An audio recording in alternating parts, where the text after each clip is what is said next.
ایک موچی تھا حضرت، علماء اکرام کی توجہ، موچی تھا، بڑا غریب تھا.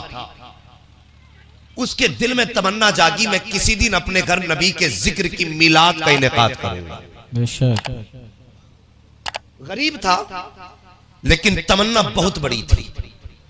کسی دن اپنے گھر نبی کے ذکر کی محفل کا انعقاد کروں گا. وہ ہر دن اپنی کمائی سے جوتے سلتا تھا، 10 روپے نکال کے رکھتا رہا. ایک دن اس کے پاس جب انتظام ہو گیا، اس نے لنگر کا اہتمام کیا، علماء اکرام کو دعوتیں دیں اور دروازے پہ جا کے بیٹھ گیا. جو کوئی محفل میں آتا تھا اس کے قدم ہاتھ رکھ کر کے چوم لیتا تھا. کسی نے کہا یار یہ کیا کر رہے ہو؟ عاشق تھا نا، اور پھر عاشقوں کی تو کہانی عجیب ہوتی ہے. کسی نے کہا یہ کیا کر رہے ہو؟ ہرانے والے کے پیر چوم رہے ہو. اس نے کہا میں نے سنا ہے کہ جہاں ذکر نبی ہوتا ہے وہاں نبی تشریف لاتے ہیں. اور کسی عاشق نے کہا تھا پلکوں کو بچھانے دو، گلیوں کو سجانے دو، کس گلی سے آئیں گے مصطفیٰ خدا جانے. ہاں ان کی مرضی اگر آ جائیں. اس نے کہا تھا ثاقب سنا ہے نبی آتے ہیں، میں اس لیے ہاتھ لگا رہا ہوں، انجانے ہی میں سکی کم سے کم میرے ہاتھ مصطفیٰ کے قدموں تک پہنچ جائیں. یہ سوچ کر کے ہر قدم چومتا رہا. مولانا نے کہا بتا تو صحیح کتنا بڑا زمیندار ہے؟ اس نے کہا حضرت زمین تو بیگھا بھر بھی نہیں ہے. کہا پھر بزنس کیا کرتا ہے؟ کہا حضرت جی صرف جوتے سلا کرتا ہوں. کہا اتنا بڑا لنگر کس لیے کیا؟ کہا میں نے سنا تھا نبی کا ذکر کی محفل آباد کرو تو قسمتیں چمک جایا کرتی ہیں. یہ سوچ کر کے میں کمائی سے بچاتا رہا اور حضرت انتظام میں نے کیا جوتیاں سل کر کے. آج میں نے اتنا بڑا انتظام کیا ہے. اس نے کہا تھا میرا کچھ نہیں سب مدینے والے کا ہے، سارا مدینے والے کا ہے. کہتے مولاناؤں نے ذکر کیا. کچھ دن کے بعد پھر انہی مولوی صاحب کی اس صاحب مکان سے ملاقات ہوئی. جیسی ملاقات ہوئی دوڑ کے آیا، مولانا کے سینے سے لگ گیا. کہنے لگا مولانا مبارک ہو. انہوں نے کہا کس بات کی مبارک بات؟ کہنے لگا حضرت جب آپ میرے گھر ذکر مصطفیٰ کی محفل میں آئے تھے تو دن جمعرات کا تھا، رات جمعے کے آنے والی تھی. کہا تم تو چلے گئے تھے لیکن جب میں خواب میں جیسی میں سویا ہوں مجھے خواب نظر آیا تو خواب میں دنیا دار نہیں بلکہ مدینے کا تاجدار نظر آ گیا ہے. آقا میرے گھر جلوہ گر ہوئے گئے اور آنے کے پاس سینے سے لگایا گئے. کہا پھر کیا ہوا؟ کہا آقا نے سینے سے لگا کے کہا تھا مبارک ہو تو نے میرے ذکر کی محفل منعقد کی ہے. وہ کہتا حضرت نبی کہہ کے گئے تھے کہ جا مبارک ہو، ہم نے تجھے بھی قبول کر لیا ہے اور تیرے گھر کی محفل میں آنے والوں کو بھی قبول فرما لیا. نعرہ تکبیر، نعرہ رسالت، مسلک اعلی حضرات مفتی حماد رضا صاحب قبلہ. نعرہ تکبیر، نعرہ رسالت، زندہ باد زندہ. صاحب نماز بہت بڑی عبادت ہے، حج بہت بڑی عبادت ہے، لیکن بہت چھوٹی سی بات کرنے لگا ہوں. تمہارے گھر کی برکتیں روٹ گئی ہوں. اگر گھر میں رزق میں تنگی ہونے لگی ہو اور تمہارے کام بگڑ رہے ہو، تمہارے بزنس میں برکت نہ ہو، اور جوانوں اگر دنیا تمہیں جا بجا دھکے دے کر ناکام لوٹا رہی ہو، مہربانی کرنا صرف کچھ دن کا وظیفہ ہے. اور وہ وظیفہ یہ ہے جہاں کہیں بھی مصطفیٰ کے ذکر کی محفل سجی ہو اور ذکر کرنے والے اور سننے والوں کے جوتے اترے پڑے ہو، وہاں اپنے بدن کا کپڑا لے جو تیرے اوپر کندھے پر رومال پڑا ہو یا اپنے گھر سے لانا، لے کر کے ذکر مصطفیٰ میں آنے والوں کے جوتے یہ سوچ کے صاف کرنے بیٹھ جانا کہ یہ چاہے کیسے بھی ہیں لیکن باتیں تو میرے نبی کی سننے اور کرنے آئے ہیں. فرمایا گیا اس نیت سے جوتے صاف کر اور پھر دیکھ تو گھر بعد میں جائے گا، اللہ کی رحمتیں تیرے گھر پہ پہلے اتر چکی ہوں گی. ہاں یہ ذکر کی برکت ہے. میں عرض کر رہا تھا مولا کائنات مولا علی قبرستان گئے، کہنے لگے مرنے والوں بتاؤ کیسی گزری. جوانوں اس بات کو بڑی غور سے سننا. یہ میں اس کی بات بتانے لگا ہوں جس کا فرمان ہے، جس کے بارے میں نبی نے فرمایا انا مدینۃ العلم وعلی بابوہا، میں علم کا شہر ہوں تو علی اس کا دروازہ ہے. یہ اس ذات کی بات ہے. وہ کہتے ہیں قبرستان گئے، مردو کیسی گزری؟ ایک قبر سے آواز آئی علی ہم اپنی بعد میں بتائیں گے، پہلے ہمارے 3 سوالوں کے جواب تم دے دو. کہا بولو کون سے؟ مردے نے کہا سب سے پہلی بات تو یہ ہے کہ میں اپنی بیوی کو چھوڑ کے آیا تھا، بتاؤ اس کے ساتھ کیا گزری؟ میں اپنے یار چھوڑ کے آیا تھا، ان کے ساتھ کیا گزری؟ اور تیسری بات اس نے کہا میں اپنی زمین جائیداد چھوڑ کے آیا تھا، اس کا کیا بنا؟ مولا علی فرماتے ہیں سن، یہ ہر بندہ اپنے لیے سمجھے تینوں سوال، سب کو یہ تین چیزیں چھوڑ کے جانی۔ حضرت علی نے فرمایا تو جس بیوی کو چھوڑ کے آیا تھا اس نے دوسرا شوہر کر لیا، اور تو جو جائیداد چھوڑ کے آیا تھا، جو تو نے بڑی حسرتوں سے مکان بنایا تھا، تیرے بیٹوں نے بٹوارے میں اس مکان کے ٹکڑے ٹکڑے کر دیے، اور رہ گئی بات تیرے یاروں کی جو تیرے بغیر چوراہے پہ ایک منٹ نہیں ٹھہرتے تھے، اور تو نے چھوڑ کے چلا آیا، انہوں نے دوسرے یار بنا لیے، انہیں اب تیری بھی کمی محسوس نہیں ہوتی۔ آپ فرماتے اب تو بتا تجھ پہ کیا گزری؟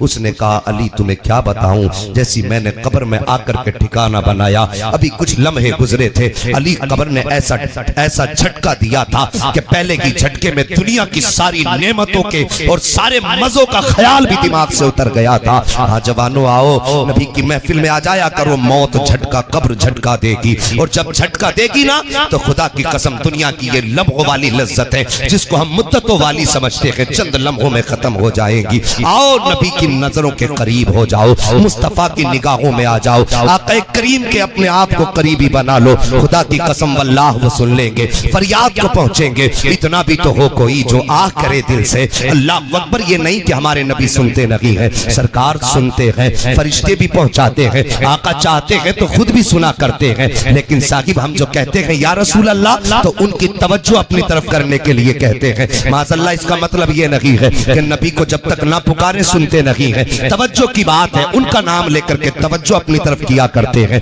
آؤ نبی کے قریب ہو جاؤ، خدا کی قسم اگر مصطفیٰ کی نظر میں آ گئے تو دنیا کی آگ تو کیا کہ جہنم کی آگ نہیں جلا سکتی ہے۔ ہاں اپنے آپ کو مصطفیٰ کے قریب کر لو، اور مصطفیٰ کے جب قریب ہوں گے نا تو پھر برکتیں کتنی ملیں گی۔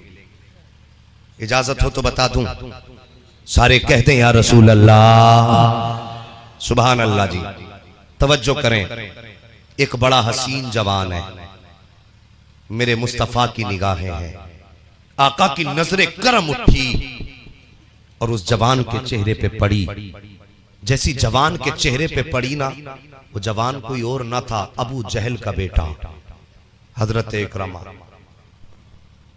جو بعد میں ایمان لے کر کے آئے۔ ہے جی توجہ ہے؟ ہاں توجہ رکھیے گا۔ حضرت اکرمہ میرے نبی کی نظر پڑی، نبی نے دامن پکڑا، کہنے لگے اکرمہ بڑا حسین تجھے رب نے بنایا ہے، اگر تو دوزخ میں جائے گا مجھے بڑی تکلیف ہوگی، ایسا کر میرا دامن تھام لے، میں تجھے جنت کا وارث بنا دیتا۔ اتنی بات جب کہی نا تو وہ کہنے لگے نہیں محمد مجھے تمہارا کلمہ بالکل نہیں پڑھنا ہے۔ کہا کیوں؟ کہا میرے باپ نے مرتے مرتے کہا تھا، آخری وصیت میرے باپ کی یہ تھی جب جنگ میں گئے تھے بیٹے مر جانا، نبی کا کلمہ مت پڑھ لینا۔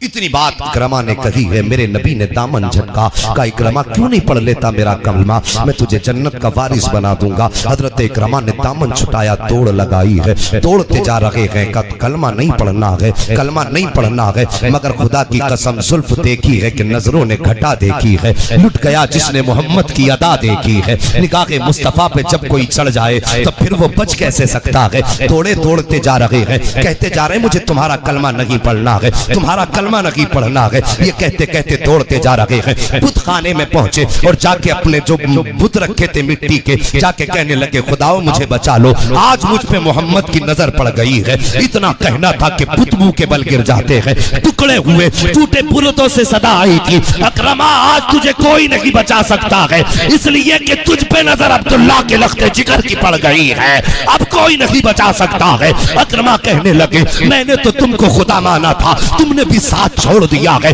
آواز آئی تھی اکرما ہماری بات کرتا ہے, دنیا کی کوئی طاقت نہیں بچائے گی, جیسا وہ کہتے ہیں ویسا کر لے. جیسی بتوں نے اتنا کہا ہے, دوڑ لگائی اکرما نے. کہتے ہیں جان دے دوں گا کلمہ نہیں پڑھوں گا, جان دے دوں گا کلمہ نہیں پڑھوں گا. یہ کہتے کہتے دوڑ لگائی اور ایک ندی کے کنارے جا کے کھڑے ہوئے, اونچے سے ٹیلے پہ چڑھے. کہ پیچھے مڑ کے دیکھا, پھر لگتا تھا شاید کوئی آواز دے رہا ہے, شاید کوئی پکار رہا ہو, لیکن پھر کہتے اکرما موت کو گلے لگا لے یا پھر محمد کا دین گلے لگا لے. پھر باپ کی نصیحت ذہن میں آئی, بیٹے مر جانا کلمہ مت پڑھ لینا, مر جانا کلمہ مت پڑھ لینا. یہ بات ذہن میں آئی ہے. اکرما نے موت کو سینے سے لگانا چاہا اور چھلانگ لگائی ہے پانی میں, اور ڈوبنے کے ارادے سے چھلانگ لگائی تھی. لیکن جیسی ڈوبنے کے ارادے سے چھلانگ لگائی ہے, اسی دریا کی موجوں نے آغوش پھیلائی ہے, سینے سے لگایا ہے اور لا کے اکرما کو کنارے پہ لا کے رکھ دیا ہے. سوچتے کہ ہو سکتا ہے یہ اتفاق ہو گیا ہو. پھر چڑھے گئے اونچائی پہ, پھر چھلانگ لگائی ہے, پھر نہر کی موجوں نے اٹھایا ہے, پھر لا کے کنارے پہ رکھ دیا ہے.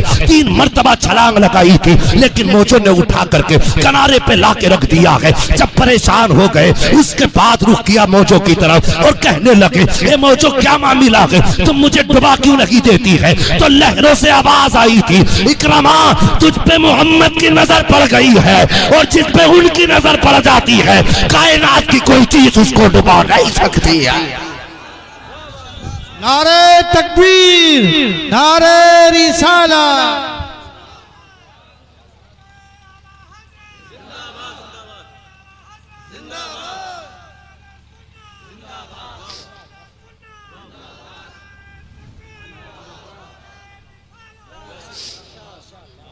ہاں جوانو آؤ, اپنے آپ کو مصطفیٰ کے قریب کر لو. خدا کی قسم کائنات میں ان سے زیادہ مہربان کوئی پیدا ہوا ہی نہیں. ہاں میں گارنٹی کے ساتھ کہتا ہوں یار, مقدر والے ہیں ہم, مقدر والے ہیں. خدا کی قسم جان دے دو وعدہ دیدار پر, نقد اپنا دام ہو ہی جائے گا. اور سائی لو دامن سخی کا تھام لو, کچھ نہ کچھ انعام ہو ہی جائے گا. ہاں سائی لو دامن سخی کا تھام لو, کچھ نہ کچھ انعام ہو ہی جائے گا. موجوں کی آواز سنی, گردن جھکی, واپس پلٹے, وہاں آئے جہاں میرے نبی کو چھوڑ کے گئے تھے. توجہ ہے, اللہ نیچے بیٹھنے والوں تمہیں سب کو زمیندار بنا دے, اور جتنے کرسی پہ بیٹھے ہیں اللہ سب کو چیئرمین بنا دے, اور سب کو ملا کے مصطفیٰ کا مدینہ دکھا دے. اس سے بہتر دعا میرے پاس نہیں ہو سکتی. تمہیں نہ دیکھا تو کس کام کی ہیں یہ آنکھیں, کہ دیکھنے کی ہے, دیکھنے کی تو ہے ساری بہار آنکھوں میں ہے جی. یہ نور اسی لیے تو ہے, محبوب کا جلوہ دیکھو. اگر جلوہ نہ دیکھ سکے تو پھر اعلیٰ حضرت کی بولی میں سمجھو حاجیو آؤ شہنشاہ کا روزہ دیکھو. کعبہ تو دیکھ چکے, کعبے کا کعبہ دیکھو. ہاں آب رحمت, آب زمزم تو پیا خوب بجھائیں پیاسے. صاحبو یہ عشق کی باتیں ہیں, اور یہ عشق کی زبان ہے, اسے عاشق ہی سمجھ سکتا ہے. ہاں توجہ ہے آپ کی. وہاں آئے جہاں پہ میرے, ارے بھائی سمجھ بھی رہے ہیں, میں بیچ میں اس لیے آپ سے سننا چاہتا ہوں, مجھے لگنا چاہیے کہ یاد بھی کر رہے ہیں آپ. کہاں آئے جہاں پہ میرے نبی کھڑے تھے. آئے گردن جھکا کے کھڑے ہوئے, آہا میرے نبی کی نگاہ کے کرم اٹھی اور لبوں پہ تبسم آیا. پھر کیا تھا, یوں مسکرائے جان سی کلیوں میں پڑ گئی, یوں لب کشا ہوئے کہ گلستہ بنا دیا. ہاں میرے نبی نے نظر اٹھائی اور فرمایا, اکرما کیا ہوا, تو بڑی تیز بھاگ کے گیا تھا, اب کیسے آ گیا؟ گردن جھکی, آنکھ میں آنسو, کہنے لگے محبوب پتہ چل گیا ہے, جس کا پیار دنیا میں ڈوبنے نہیں دیتا گئے, اس کا پیار آخرت میں جلنے کیسے دے سکتا ہے. ہاں میں نے کہا تھا جوانو مصطفیٰ کے قریب ہو جاؤ, یار مقدر والے ہیں. ہم نے تو برسوں محبوب کی آمد کا انتظار بھی نہ کیا, اور ہم نے تو ان کی تلاش میں لوگوں کے دھکے بھی نہ کھائے.